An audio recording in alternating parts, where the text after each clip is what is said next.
Hallelujah. Thank you, Jesus. Thank you, Lord. Thank you, Lord. Thank you, Lord. Thank you, Lord. Thank you, Lord Jesus. అవును తండ్రి, అనుదినము నాయన మీకు నాయన హృదయపూర్వకంగా కృతజ్ఞతలు తెలియజేసే నాయన కృపను మాకు ఇచ్చినందుకు వందనాలు స్తోత్రాలు చెల్లిస్తున్నాము తండ్రి. నాయన నీ నామంలో నాయన స్తుతించడం ఎంత భాగ్యము నాయన. అవును తండ్రి, అబ్బా తండ్రి అని మొరపెట్టుటకు నాయన మీరు ఇచ్చిన కృపను బట్టి వందనాలు స్తోత్రాలు. ఈ ఉదయ కాలమును నాయన నీ నామమును స్మరించే కృప నాయన మా నోటి జిహ్వా ఫలం అర్పించటానికి నాయన తండ్రి మీరు కృపనిచ్చినందుకు వందనాలు స్తోత్రాలు చెల్లిస్తున్నాం. మా మంచి దేవాని కృతజ్ఞతాస్తుతులు చెల్లిస్తాం. మా మంచి కాపరి నీ కృతజ్ఞతాస్తుతులు చెల్లిస్తాం. మా ఆత్మల కాపరి నీ కృతజ్ఞతాస్తుతులు చెల్లిస్తాం. మా ప్రధాన యాజకుడా నీ కృతజ్ఞతాస్తుతులు చెల్లిస్తున్నాము తండ్రి. మా సహోదరుడా నీ కృతజ్ఞతాస్తుతులు చెల్లిస్తున్నాము తండ్రి. మా స్నేహితుడా నీ కృతజ్ఞతాస్తుతులు చెల్లిస్తున్నాము తండ్రి. అవును తండ్రి, మంచి వాడవు, మంచి చేయువాడవు నాయన ప్రభా. నాయన మా మంచి కాపరి మరొకసారి నీ నామమునకే నీ వాక్యమునకే నాయన మా కొరకు నాయన నువ్వు చేసిన త్యాగమునకే నాయన నీ రక్తమునకే నాయన నీ పరిశుద్ధ రక్తమునకే నీ కృతజ్ఞతాస్తుతులు చెల్లిస్తున్నాము తండ్రి. ఏ యోగ్యత లేని మమ్మల్ని నాయన ప్రభా వెతికి రక్షించిన దేవుడు నాయన ప్రభా. నాయన thank you lord, thank you lord, thank you Jesus, thank you Jesus, thank you lord, thank you lord. నాయన ఈ ఉదయాన్నే నీ కృపను జ్ఞాపకం చేసుకుంటున్నాము తండ్రి. నీ విశ్వాస్యతను జ్ఞాపకం చేసుకుంటున్నాము తండ్రి. థ్యాంక్ యూ లార్డ్, మమ్మల్ని పోషిస్తున్న దేవుడివి, మమ్మల్ని సంరక్షిస్తున్న దేవుడు. ఇజ్రాయేలు దేవుడు కొనకడు నిద్రపోక మమ్మల్ని కాపాడుతున్న దేవుడు నాయన. యేసయ్యా నీ కృతజ్ఞతాస్తుతులు చెల్లిస్తున్నాము తండ్రి. Thank you Jesus, thank you Jesus, thank you Jesus, thank you Jesus, thank you lord. Hallelujah. Thank you lord. Hallelujah. Thank you Jesus, thank you Jesus. అవును తండ్రి నాయన. ఆయన మా నీతికి ఆధారమైన దేవుడు తండ్రి నాయన. నన్ను కనిన దేవుడు యేసయ్యా మీకే స్తోత్రం. చూచుచున్న దేవా యేసయ్యా మీకే స్తోత్రం. నిరంతరము స్తుతింపబడుచున్న దేవా యేసయ్యా మీకే స్తోత్రం. మరుగైన మర్మములను బయలుపరచు దేవుడు యేసయ్యా మీకే స్తోత్రం. రాజు అయిన దేవా యేసయ్యా మీకే స్తోత్రం. మహాదేవుడు నా రక్షకుడైన దేవా యేసయ్యా మీకే స్తోత్రం. ఐశ్వర్యం గల దేవుడవు యేసయ్యా మీకే స్తోత్రం. ప్రతి అవసరము తీర్చు దేవుడవు యేసయ్యా మీకే స్తోత్రం. వృద్ధి కలుగచేయు దేవుడవు యేసయ్యా మీకే స్తోత్రం. జయము అనుగ్రహించు దేవుడవు యేసయ్యా మీకే స్తోత్రం. సమాధానకర్తయగు దేవుడవు యేసయ్యా మీకే స్తోత్రం. రోషము గల దేవుడవు యేసయ్యా మీకే స్తోత్రం. పాపమును పరిహరించు దేవుడవు యేసయ్యా మీకే స్తోత్రం. ఆశ్చర్యక్రియలు జరిగించు దేవుడవు యేసయ్యా మీకే స్తోత్రం. రక్షకుడగు దేవా యేసయ్యా మీకే స్తోత్రం. పాపులను రక్షించుటకు లోకమునకు వచ్చిన దేవా యేసయ్యా మీకే స్తోత్రం. ఆనంద సంతోషములు కలుగజేయ దేవా యేసయ్యా మీకే స్తోత్రం. పేరు పెట్టి నన్ను పిలిచిన దేవా యేసయ్యా మీకే స్తోత్రం. లేని వాటిని ఉన్నట్టుగా పిలుచు దేవా యేసయ్యా మీకే స్తోత్రం. అబద్ధమాడజాలని దేవా యేసయ్యా మీకే స్తోత్రం. నిన్ను మరుగుపరుచుకున్న దేవా యేసయ్యా మీకే స్తోత్రం. రాజులకు ప్రభువా యేసయ్యా మీకే స్తోత్రం. ఆలోచనకర్త యేసయ్యా మీకే స్తోత్రం. స్వస్థపరిచే యెహోవా యేసయ్యా మీకే స్తోత్రం. మహోన్నతుడైన యెహోవా యేసయ్యా మీకే స్తోత్రం. పరిశుద్ధ దేవుడు వగు యెహోవా యేసయ్యా మీకే స్తోత్రం. పరిశుద్ధపరిచే యెహోవా మీకే స్తోత్రం. మాకు నీతి అయిన దేవా యేసయ్యా మీకే స్తోత్రం. నిత్యమైన వెలుగు వగు యెహోవా మీకే స్తోత్రం. సర్వశరీరులకు దేవుడు వగు యెహోవా మీకే స్తోత్రం. నాకు సహాయము చేయువాడైన యెహోవా మీకే స్తోత్రం. ఆత్మస్వరూపియగు ప్రభువా యేసయ్యా మీకే స్తోత్రం. యేసుక్రీస్తుని ఒక్కడే ప్రభువా యేసయ్యా మీకే స్తోత్రం. గొప్పవాడవగు యెహోవా యేసయ్యా మీకే స్తోత్రం. బహుకీర్తనీయుడైన యెహోవా మీకే స్తోత్రం. దయాళుడైన యెహోవా యేసయ్యా మీకే స్తోత్రం. మారని యెహోవా యేసయ్యా, సత్యదేవుడు వగ యెహోవా మీకే స్తోత్రం. Thank you lord. పరిశుద్ధుడా నాయనా ప్రభా, ఈ ఉదయాన్న నాయనా ప్రభా నిన్ను స్తుతించే భాగ్యము మాకు ఇచ్చినందుకు వందనాలు, స్తోత్రాలు చెల్లిస్తాం తండ్రి. ఈ దినమంతా నాయనా ప్రభా, అవును తండ్రి నాయనా మా ప్రయాణాల్లో నాయనా మేము అన్ని సమయాల్లో నిన్ను స్తుతిస్తూ నాయనా ప్రభా ఈ దినమును కొనసాగించడానికి సహాయం చేయండి తండ్రి నాయనా ప్రభా. Thank you lord. Thank you Jesus. Thank you Jesus. Thank you Jesus. Thank you lord. అవును తండ్రి, వాక్యంలోనికి వెళ్తుండగా తండ్రి నాయనా మీరే మాకు ఆ వాక్యములో ఉన్న గూఢమైన సంగతులను మాకు బయలుపరచండి తండ్రి నాయన. నీ వాక్యంలోని వెలుగును, నీ వాక్యంలో ఉన్న సత్యమును మాకు బయలుపరచండి తండ్రి నాయన. యేసుక్రీస్తు ఉన్నత నామమున ప్రార్థించి వేడుకుంటున్నాను తండ్రి. ఆమేన్. హల్లెలూయా. ఈ ఉదయకాలంన ఈ రిడీమర్స్ హౌస్ ఆఫ్ గాడ్ సంఘంలో ఉన్న విశ్వాసులకు, అలాగే అనుదినము ఈ డైలీ బ్రెడ్ ద్వారా వాక్యం వింటున్న విశ్వాసులకు కూడా హృదయపూర్వక వందనాలు తెలియజేస్తున్నాను. అయితే ఈ మధ్యకాలంలో ఈ స్తుతి ఇవన్నీ కూడా ఒక్కొక్కసారి దేవుడు మనల్ని ఒక్కొక్క విషయంలో మనల్ని డ్రైవ్ చేస్తూ ఉంటాడు పరిశుద్ధాత్మ ద్వారా. పరిశుద్ధాత్మ ద్వారా డ్రైవ్ చేస్తేనే మనము ఆ ఎక్స్పీరియన్స్ కానీ, లేకపోతే మనము డిజైన్ చేయగలుగుతాం. లేదంటే ఎందుకని ఈ స్తుతిలో, ఎందుకని సంఘాన్ని కానీ విశ్వాసులు ఎందుకని స్తుతి యాగము చేయటం కానీ, లేకపోతే స్తుతించే విషయంలో ఎందుకని దేవుడు అధికంగా ఈ సంఘాన్ని ఎందుకని ఈ విషయంలో నడిపిస్తున్నాడంటే, రాబోయే భవిష్యత్తు గురించి, రాబోయే విపత్తుల గురించి, లేకపోతే రాబోయే కరువుల గురించి కానీ దేవుడు మనకంటే ఆయన ముందే ఆయన ఆది అంత మెరిగిన దేవుడు, ఆది మెరిగిన దేవుడు ఆయన. సో ఆయనకు మరుగైంది ఏదీ లేదు. సో మనల్ని ఎందుకని మన ద్వారా దేవుడు స్తుతి ఎక్కువ చేపిస్తున్నాడు, స్తుతి యాగం చేపిస్తున్నాడు. లేదా ఈ కీర్తనలు మనము ప్రతి అధ్యాయంలో ప్రతి అధ్యాయం ఎక్కడ చూసినా స్తుతించండి, స్తుతించండి, స్తుతించండి. హల్లెలూయా. సో ఈ విషయాలు చాలా నాకు ఎలా అంటే, హానెస్ట్గా ఈ స్తుతి ఎక్కువ చేస్తున్నప్పుడు ఆశీర్వాదాల గురించి మనం ఎక్కడ పరిగెట్టక్కర్లేదండి. మన ఇంటికి వస్తే ఆశీర్వాదాలు, ఎందుకంటే మనం పాటలు పాడుకుంటాం. స్తుతి ఆరాధన ऊपर जाती है, आशीष लेकर नीचे आती है. హల్లెలూయా. సో స్తుతించేవారి జీవితంలో, దేవుణ్ణి మహిమపరిచేవారి జీవితంలో కొరత ఉండదు. అంటే కేవలం కొరత ఉండకుండా ఉండటం కోసం స్తుతించమని కాదు, అది మన జీవిత శైలి ఉండాలి దేవుణ్ణి మహిమపరచడం అనేది. రీసెంట్గా నేను మా కుటుంబ గ్యాదరింగ్లో ఒక చోట నేను ఇలా పంచుకున్నా. జాయ్ అంటే ఏంటనంటే మీనింగ్ జీసస్ ఫస్ట్ అని. జే అంటే జీసస్ ఫస్ట్, ఓ అంటే అదర్స్ నెక్స్ట్, వై అంటే ఆ తర్వాత యువర్ సెల్ఫ్ అని. హల్లెలూయా. ఈ జీసస్ ఫస్ట్ అంటే మన జీవితంలో అనుదినంలో ఆయన వాక్యంను, ఆయనని మొదటి స్థానంలో పెట్టడమే మన జీవితంలో అదే ఉండాలి. ఎందుకంటే మనం సృజించబడింది ఆయన మహిమ నిమిత్తం సృజించబడ్డాం, ఆయన మహిమపరచడానికి సృజింపబడ్డాం, మనం ఆయన్ని స్తుతించడానికి సృజింపబడ్డాం మనం. హల్లెలూయా. సో ఈ 96వ అధ్యాయం, కీర్తనలు 96వ అధ్యాయానికి వెళ్ళినప్పుడు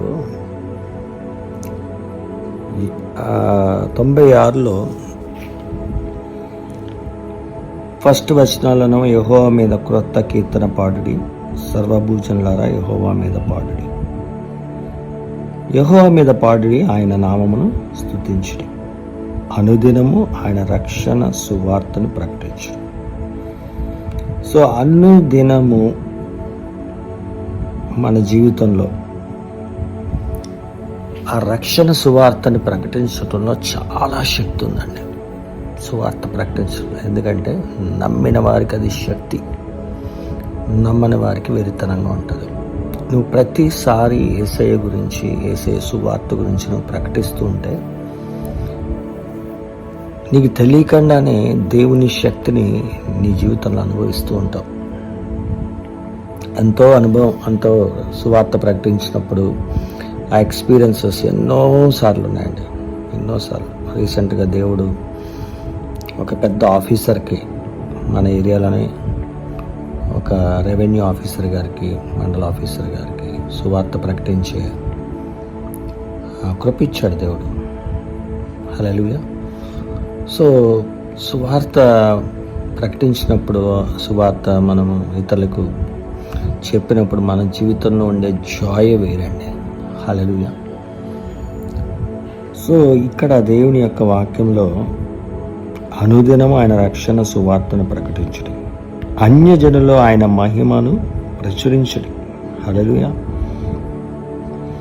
కేవలం మనము విశ్వాసులు మాత్రమే కాదంటే అన్యజనుల్లో ఆయన మహిమను ప్రచురించడం. సో దేవుడు ఎంత గొప్ప దేవుడో మనం తెలియజేయాలి. హల్లెలూయా. సమస్త జనములలో ఆయన ఆశ్చర్యకార్యమును ప్రచురించడం. సో దేవుడు ఈ రోజుకి ఆశ్చర్యకార్యాలు చేస్తూనే ఉంటాడండి. ఆయన అద్భుతాలు చేస్తూనే ఉంటాడు, స్వస్థతలు జరిగిస్తూనే ఉంటాడు, విడుదల కార్యాలు జరిగిస్తూనే ఉంటాడు. సో అది ఎవరైతే ఎక్స్పీరియన్స్ అనుభవిస్తూ ఉంటారో వాళ్ళకి మాత్రమే అర్థమవుతుంది. వాళ్ళు మాత్రమే ఎక్కువ దేవుని కార్యాల గురించి చెప్పగలుగుతారు. ఎందుకంటే 4వ వచనం నుండి యెహోవా మహాత్మ్యము గలవాడు. ఈ కింద మాట, ఆయన అధిక స్తోత్రము పొందదగినవాడు. హల్లెలూయా. అంతే, అధిక స్తోత్రం పొందదగిన వాడంటే నువ్వు నేను ఇంకా తక్కువ చేయడానికి లేదు, ఇంకా ఎక్కువే చేయాలి. హల్లెలూయా. ఈ రోజుకి నేను మళ్ళా ఎక్కువ నేనేమి న్యూస్లో ఏం చూడలేదు. ఈరోజే జస్ట్ ఒక 5 minutes అలా చూసాను. అయితే అప్పుడు నాకు ఈ కీర్తనలు మనము స్తుతించడం, లేకపోతే మన సంఘంలో కానీ మనము కానీ దేవుని అధికంగా స్తుతించడం, మనము ఎక్కువ మన సంఘంలో అది మన అనుదిన జీవన శైలి ఉంది స్తుతించడం. సో సూపర్ ఎల్నినో అని చెప్తున్నారు. సో బయట దాని గురించి, దాని ప్రభావం ఎక్కువ ఉంది అన్నప్పుడు మన ప్రభావం దేని మీద ఉందంటే ఆయన స్తుతించే విషయంలో మనం ఇంకా అధికంగా చేయాలి. హల్లెలూయా. ఎందుకంటే అధికంగా ఆ సమయంలో ఆ సూపర్ ఎల్నినో అని రానివ్వండి, రాకపోనివ్వండి, మనకు అనవసరం. కానీ ఒకవేళ వస్తే మనం అధికంగా ఆశీర్వదించబడి అనేక మందికి ఆశీర్వాదకరంగా ఉంటాం మనం. హల్లెలూయా. సో మీరు సమయం ఖాళీగా వృధా చేయకుండా ఫోన్ని ఎప్పుడన్నా, ఇంకా మీకు అస్సలు ఫోన్ చూడొద్దని చెప్పడానికి నేను లేను, కానీ ఎక్కువ సమయం స్తుతించండి అని చెప్పడానికి నేను మిమ్మల్ని ప్రోత్సహిస్తున్నాను. ఎక్కువ సమయం మీరు ఎక్కువ సమయం స్తుతించి చూడండి. మీరు ఖచ్చితంగా ఒక్కొక్కళ్ళు ఒక్కొక్క సాక్ష్యం అన్న, లేదా అది సిస్టర్స్ అవ్వచ్చు, బ్రదర్స్ అవ్వచ్చు, పెద్దవాళ్ళు అవ్వచ్చు, ఎవరైనా కానీ, అన్న నేను అసలు దీని గురించి నేను ఎక్స్పెక్టే చేయలేదన్న, దేవుడు నన్ను ఇలా బ్లెస్ చేశాడు, లేకపోతే అసలు దేవుడు అసలు మా జీవితంలో అసలు కొరతే రానివ్వట్లేదన్న. హల్లెలూయా. ఇలాంటి సాక్ష్యాలు మాత్రమే చెప్తారండి. హల్లెలూయా. సో ఆయన అధిక స్తోత్రమును పొందదగినవాడు. సో మన ద్వారా దేవుని ఇంకా అధికంగా స్తుతించేవారిగా ఉండాలి. 8వ వచనం, యెహోవా నామమునికి తగిన మహిమ ఆయనకు చెల్లించుడి. హల్లెలూయా. సో ఒక్కొక్కసారి మనం గుర్తించాం అసలు ఈరోజు ఇలాగా మనము సజీవంగా ఉండడానికి దేవుడే కారణం, ఇలా ఆశీర్వదించబడడానికి దేవుడే కారణం. అసలు దేవుడు ఈరోజు మన జీవితంలో ప్రతిదీ, మన జీవితంలో అనుభవిస్తున్న ప్రతిదీ కూడా కారణం ఎవరు? దేవుడే అని గుర్తించాలి మొదటిగా. అందుకే యెహోవా నామమునికి తగిన మహిమ ఆయనకు చెల్లించుడు. హల్లెలూయా. సో ఎప్పుడైతే నువ్వు దేవుడికి చెందాల్సిన మహిమ, సో ఇది నా స్వశక్తితో కాదు, ఈ ఉద్యోగం ఇచ్చింది దేవుడు, ఈ బిజినెస్ ఇలా వర్ధిల్లుతుంది, ఏదో నేను జ్ఞానవంతుడు నా జ్ఞానవంతురాలని కాదు, ఇది దేవుడే బిజినెస్ని ఆశీర్వదిస్తుంది అని ప్రతి విషయంలో ఈరోజు నేను ఆరోగ్యంగా ఉండడానికి కారణం దేవుడే. హల్లెలూయా. ప్రతి ఏరియాలో దేవుని మహిమపరచండి. హల్లెలూయా. సో 8వ వచనంలో, యెహోవా నామమునికి తగిన మహిమ ఆయనకి చెల్లించు. నైవేద్యము తీసుకుని ఆయన ఆవరణంలోనికి రండి. ఈరోజు నైవేద్యాలు అంటే అరటిపళ్ళు కొబ్బరికాయలని కాదు. ఈ రోజుల్లో పూర్వం రోజుల్లో మరి మేబీ అవి తెచ్చేవాళ్ళు మా దేవుని మందిరానికి. సో మీకు నైవేద్యములు అంటే మీకు తెలుసు ఏం తీసుకురావాలనేది. ఆ నెక్స్ట్ వచనంలో, పరిశుద్ధ అలంకారములు ధరించుకుని యెహోవాకు నమస్కారం. పరిశుద్ధ అలంకారములు. హల్లెలూయా. సో ఇది దేవుడు మన దగ్గర నుంచి కోరుకుంటుంది ఏంటంటే పరిశుద్ధ అలంకారం. పరిశుద్ధతనే అలంకారంగా ఉండాలి మనకి. హల్లెలూయా. మనం అంటే ఇంకా అలాని మంచి బట్టలు వేసుకోకూడదా? దీనన్నిటికంటే చాలా ప్రాముఖ్యమైనది పరిశుద్ధ అలంకారం. హల్లెలూయా. సో దీన్ని కోరుకుంటున్నాడు. అంటాడు ఎన్నటన్నిటికీ పరిశుద్ధతే ఆయన కోరుకుంటాడు ఆయన. సో ఇక్కడ ఈ అధ్యాయంలో అన్యజనుల మధ్యలో ప్రకటించమంటున్నాడు ఆయన గురించి, ఆయన మహిమను గురించి, ఆయన ఆశ్చర్యకార్యాల గురించి, ఆయన ప్రభావం గురించి. 7వ వచనంలో, జనముల కుటుంబములారా యెహోవాకు చెల్లించుడి, మహిమ బలములు యెహోవాకు చెల్లించుడి. కుటుంబములారా అంటున్నాడు చూడండి. జనముల కుటుంబములారా. సో కుటుంబములతో, హల్లెలూయా, మహిమ బలములు యెహోవాకు చెల్లించుడి. సో ఎక్కడైనా కానీ మనం అతిశయించడానికి లేదు. ఇదంతా కూడా ఈరోజు మనం ఏమైనామో అది దేవుని కృప ద్వారా, అది దేవుని మహిమ. హల్లెలూయా. సో అది గుర్తుంచుకొని మన జీవితంలో మనం ఎప్పుడైతే దేవునికి కృతజ్ఞతగా ఉంటామో, ఆయన మహిమను, ఆయనకి చెందాల్సిన మహిమ ఆయనకి చెల్లిస్తామో, అప్పుడు మన జీవితంలో స్థిరంగా, మొదటిగా ఏంటంటే మన జీవితంలో ఆశీర్వాదాలు స్థిరంగా ఉంటాయి. Up and downs. ఎందుకంటే కొన్నిసార్లు ఆశీర్వాదం రాగానే కొంతమంది ఇంకా వాళ్ళు హవాలో ఉంటారు. హవా అంటే ఇంకా అసలు దేవుని మాట అప్పుడు వినటానికి కూడా చాలా ఇంకా మందిరంలో కనబట్టం కూడా తక్కువైపోద్ది అప్పుడు. ఎందుకంటే వాళ్ళ ఆశీర్వదించబడిన దాన్ని బట్టి చాలా ప్లాన్స్, ఇంకా వాళ్ళకి ఇంకా ఫ్యామిలీ ట్రిప్స్ అని అవి అన్నీ కొన్ని ప్లాన్ చేసుకుంటారు. అందరూ అలా ఉంటారని కాదు, ఒక్కొక్కళ్ళు ఆ బ్లెస్సింగ్ చూడంగానే అలా ప్రవర్తిస్తూ ఉంటారు. సో నువ్వు దీవించబడినా, అత్యధికంగా దీవించబడినా, నువ్వు నీ ద్వారా, నీ కుటుంబం ద్వారా దేవునికి మహిమ రావాలి. హల్లెలూయా. సో ఈ 96 కీర్తనలో ద్వారా దేవుడు నాకు ఈరోజు మాట్లాడిన విషయాలు ఏంటంటే,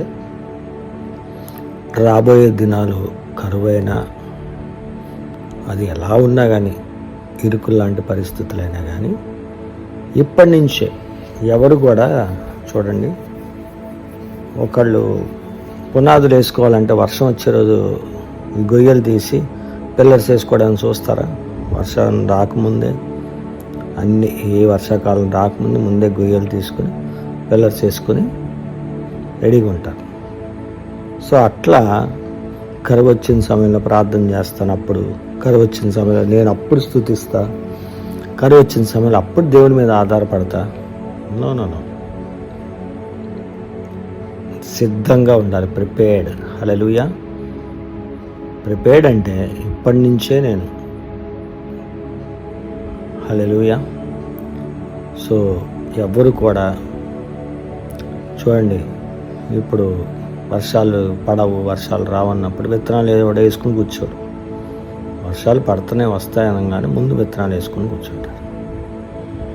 సో అలాగా మీరు ముందు నుంచే, ఒకవేళ నీకు స్తుతించే వైఖరి లేకపోతే ఈ రోజు నుంచి తీర్మానం తీసుకుని, నేను కొంచెం సమయం దొరికినా నేను దేవుని స్తుతిస్తా, దేవుని మహిమపరుస్తా, నా జీవితంలో ఆయన చేసిన మేలన్నీ జ్ఞాపకం చేసుకుని దేవుని మహిమపరుస్తూ ఉంటాను, నా కుటుంబం ద్వారా దేవుని మహిమపరుస్తాను అని తీర్మానం చేసుకుంటే దేవుడు ఖచ్చితంగా నీ కుటుంబాన్ని, నీ చుట్టుపక్కల ఉన్న వాళ్ళని నీ ద్వారా దేవుడు ఆశీర్వదించడానికి ఆయన సిద్ధంగా ఉంటాడు.